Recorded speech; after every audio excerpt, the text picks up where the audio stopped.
Hello, bonjour à tous et bienvenue dans Tech24. Des modifications biologiques, mais pas d'effets avérés sur la santé. Le rapport sur les ondes de l'Agence nationale de sécurité sanitaire fait des vagues. Reportage et débrief à suivre.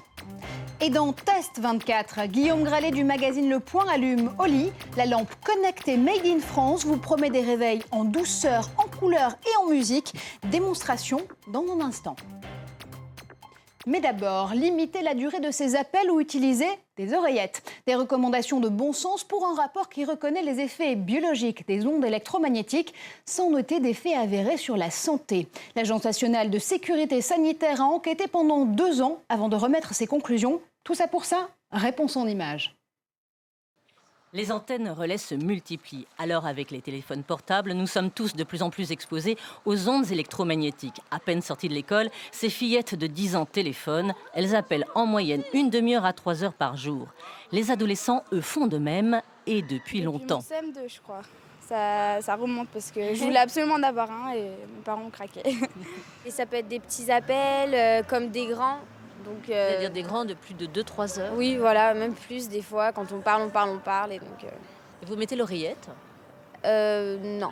Alors, même si les études scientifiques ne montrent pas d'effets avérés sur la santé, l'Agence nationale sanitaire met en garde les gros utilisateurs de portables, ceux qui appellent plus d'une demi-heure par jour, mais aussi les parents des enfants et adolescents.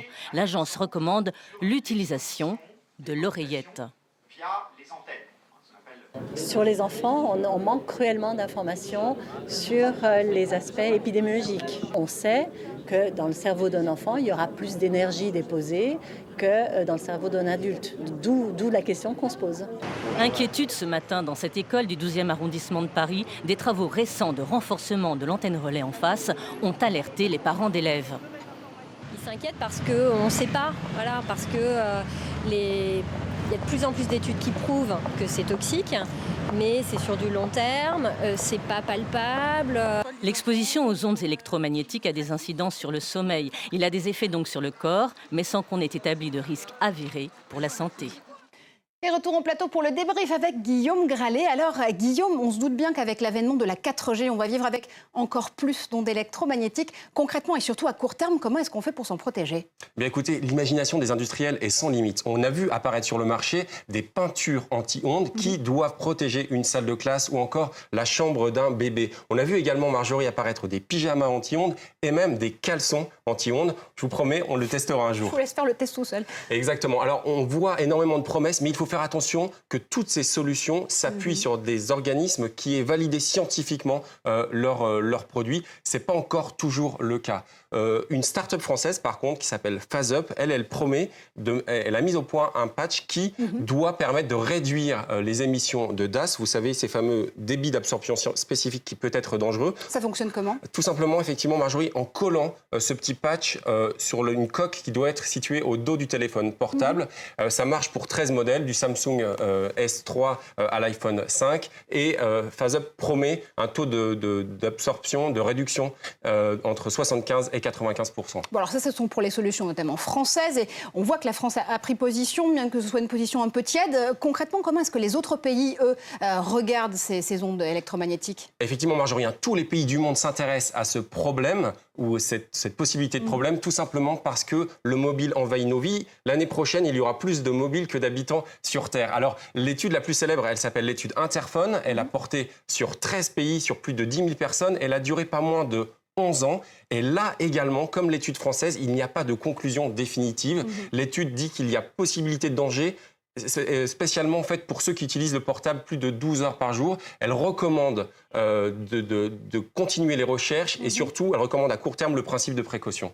Principe de précaution qui peut aussi s'appliquer pour d'autres pathologies parce qu'on en a découvert une nouvelle, ça s'appelle le Silicon Valley Syndrome. Effectivement, Marjorie, on voit certains graphiques qui fleurissent et qui expliquent quand on tweet par exemple ou quand on surfe sur son mobile, il y a des tas d'autres petits problèmes qui peuvent surgir. Alors ça va des problèmes au cou, à la nuque par exemple, en haut du dos, en bas du dos et également au poignet. Alors il y a notamment une start-up californienne qui a mis au point un outil qui s'appelle le Lomobac. En fait, c'est un petit gadget que vous allez pouvoir clipper à une ceinture et qui va communiquer avec votre mobile grâce à une application. Elle vous tiendra au courant, elle vous préviendra lorsque vous ferez des faux mouvements. En fait, c'est un petit docteur sur mobile pour être en meilleure santé. Allez, une pathologie, un gadget, il va falloir qu'on fasse très attention nous aussi. Et tout de suite, c'est Test 24.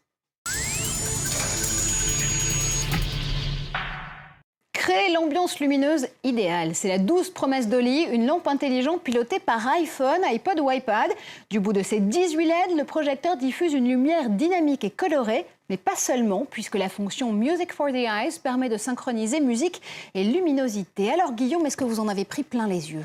Alors, je me suis bien amusé ce week-end, effectivement. En fait, c'est ce type de gadget qui permet d'utiliser votre smartphone comme télécommande du quotidien. Très concrètement, je vais synchroniser mon téléphone, aujourd'hui uniquement iOS, mais bientôt Android à partir de l'année prochaine, avec cette petite lampe via Bluetooth, et je vais pouvoir jouer sur les couleurs. Alors, il y a énormément d'ambiance. Il y a une ambiance grenadine, saumon par exemple.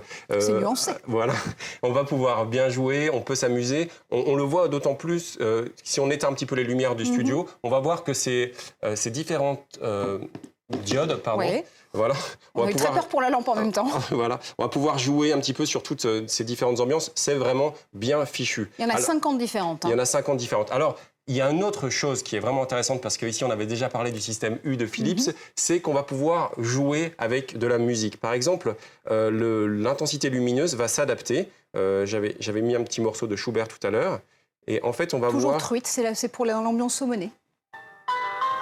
Et on voit en fait que l'intensité lumineuse s'adapte au morceau de musique que vous avez joué. Et ça peut être intéressant lors d'une soirée, par exemple, pour créer une petite ambiance. Alors, c'est intéressant pour ces raisons-là, mais est-ce qu'il y a d'autres raisons de vraiment se précipiter sur cette lampe qui est made in France, puisqu'elle est conçue par une start-up lyonnaise qui s'appelle 55? Exactement, et bonne chance à cette start-up. Il y a une autre application qui est intéressante, c'est qu'elle permet en fait de vous réveiller en douceur, 20 minutes avant l'heure de votre réveil.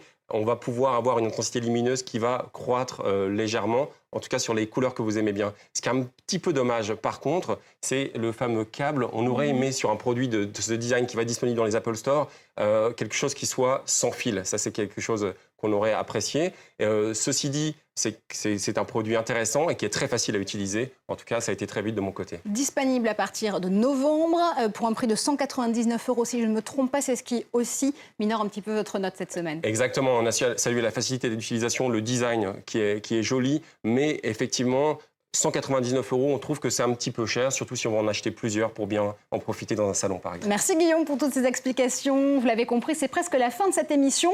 On se retrouve tout au long de la semaine sur Facebook et sur Twitter avec le hashtag Tech24 pour commenter ensemble l'actualité high-tech. Et on se quitte définitivement, cette fois-ci avec du cinéma à 270 degrés. C'est en Corée du Sud que ça se passe. La plus grande chaîne de cinéma du pays vient de développer ScreenX, une technologie qui projette l'image sur un écran central et 2 parois latérales. Un rêve en immersion pour les spectateurs, mais un cauchemar de l'aveu des réalisateurs. ScreenX oblige à tourner avec 3 caméras simultanément. Restez connectés, on se retrouve très bientôt sur le plateau de Tech24.